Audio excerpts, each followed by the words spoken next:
বলবেন যে এলডিসি থেকে আমরা বেরিয়ে গেলে আসলে কি চাপে পড়বে ব্যবসা বাণিজ্য? দেখেন, এলডিসি গ্র্যাজুয়েশনের জন্য আমাদের হাতে আছে সর্বমোট 4.5 বছর সময়। ঠিক আছে, 3 বছর আমরা গ্রেস পিরিয়ড পাবো, আর হলো 2026 নভেম্বরে আমরা গ্র্যাজুয়েটেড হব। তো এইটা আজ হোক কাল হোক এটা হতোই। আমরা ইতিমধ্যে চেয়েছিলাম যে এটা আরও 2 বছর বা 3 বছর ডেফার করা যায় কিনা, বাট সরকার বলছে যে এটা ডেফার করবে না, করা উচিত হবে না।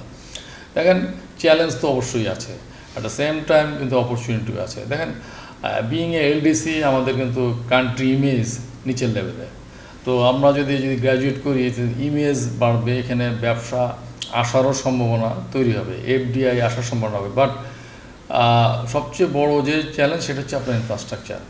আপনি এলডিসি গ্র্যাজুয়েট করার সাথে সাথে যদি লোকাল ইনফ্রাস্ট্রাকচার, যেটা আমাদের হলো পোর্ট, ইলেকট্রিসিটি, গ্যাস, এগুলো যদি সমান তালে না উন্নত হয়, তাহলে কিন্তু এফডিআই আসবে না, আপনি যতই এফডিআই নিয়ে সম্মেলন করেন। প্রাথমিক যে চ্যালেঞ্জটা আছে সেটা হচ্ছে এই যে ইউরোপিয়ান ইউনিয়নে আমাদের যে ডিউটি ফ্রি অ্যাক্সেস আছে, এটা আমাদের অন্যতম প্রধান বাজার, সেটা বন্ধ হয়ে যাবে।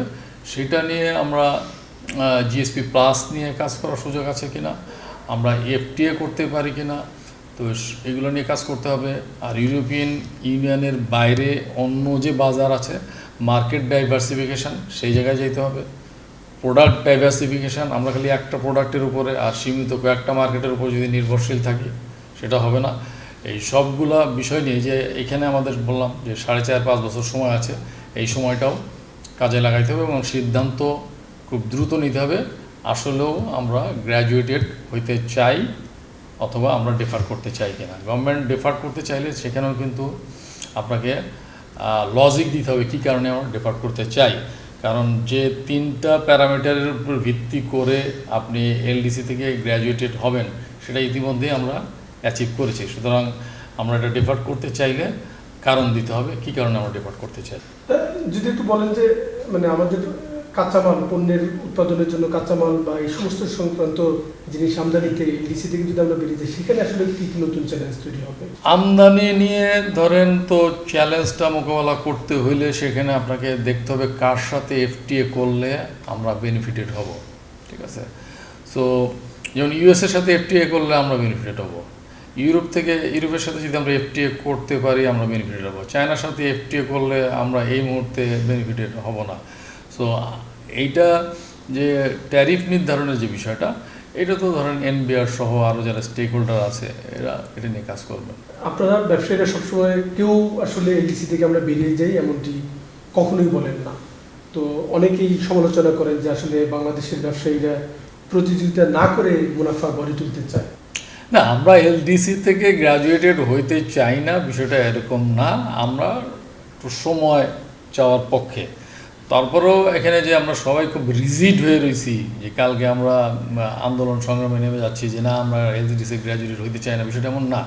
কিন্তু সমস্যাটা হচ্ছে কি যে ব্যবসার যে চ্যালেঞ্জগুলো, এটা তো 2 ধরনের চ্যালেঞ্জ আছে। অ্যাকচুয়ালি ইন্ডিভিজুয়াল মানে উইদিন দ্য কান্ট্রির চ্যালেঞ্জ, আর একটা হচ্ছে গ্লোবাল চ্যালেঞ্জ। গ্লোবাল চ্যালেঞ্জ মোকাবেলা করার ক্ষেত্রে আমাদের যে সক্ষমতা, আমাদের যে অ্যাবিলিটি আমরা পাবো। সমস্যা হয়ে দাঁড়াচ্ছে ইন্ডিভিজুয়াল চ্যালেঞ্জ। আপনি 300% গ্যাসের দাম বাড়ায় বললেন যে নির্বিচ্ছিন্ন গ্যাস দিলেন না বা দিতে পারলেন না। ইলেকট্রিসিটির একই অবস্থা, চিটাগাং পোর্টের সক্ষমতা আন্তর্জাতিক মানদণ্ডের ভিতরে নাই, ঢাকা এয়ারপোর্টের একই অবস্থা। তো আমরা যে আমাদের যে সক্ষমতা বা প্রতিযোগিতার যে ইচ্ছা, সেটা তো খালি আমাদের ইন্ডিভিজুয়াল ফ্যাক্টরি বা প্রতিষ্ঠানের উপর নির্ভর করে না। ব্যাংক রেটের ইন্টারেস্টের রেট বা এই যে আজকে ব্যাংক ইন্টারেস্ট রেট 13, 14, 15% হয়েছে, কেন হয়েছে? বিকজ আপনার এনপিএল বেশি। তো এনপিএল কেন বেশি হইল? এনপিএল বেশি হয়েছে লুটপাটের কারণে। ঋণ খেলাপি, যদি রিয়েল ঋণ খেলাপির কথা বলেন, এইটা যে পরিমাণ তার চেয়ে বেশি হয়েছে লুটপাট। এই লুটপাটগুলো যদি আপনার না হইতো তাহলে তো এনপিএল আজকে 10% হইতো না, এনপিএল থাকতো 3-4%, যেটা স্ট্যান্ডার্ড। 3-4% যদি এনপিএল হইতো তাহলে ব্যাংকের ইন্টারেস্ট তো 9 থেকে 10-এর বেশি হওয়ার কথা না। তো এইটাও তো একটা চ্যালেঞ্জ, যেটা আমাদের কন্ট্রোলের বাইরে। তো সক্ষমতা, ইন্ডিভিজুয়াল সক্ষমতা তখনই বাড়বে যখন কালেকটিভলি সবগুলা বিষয় পজিটিভলি কাজ করবে। তো আমাদের যদি সক্ষমতাই না থাকতো তাহলে পৃথিবীর দ্বিতীয় বৃহত্তম পোশাক রপ্তানি আমরা কীভাবে করতেছি।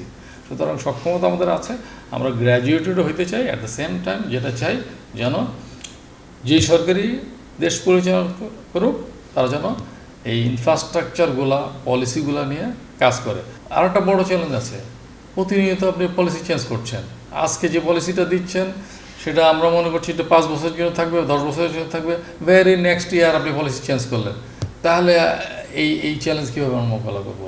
তো এই সমন্বিতভাবে সবগুলা বিষয় একটা টেবিলে এনে ঠিক করতে হবে যে আমরা কোন জায়গায় যেতে চাই। আপনাকে অনেক কৃতজ্ঞতা। ধন্যবাদ।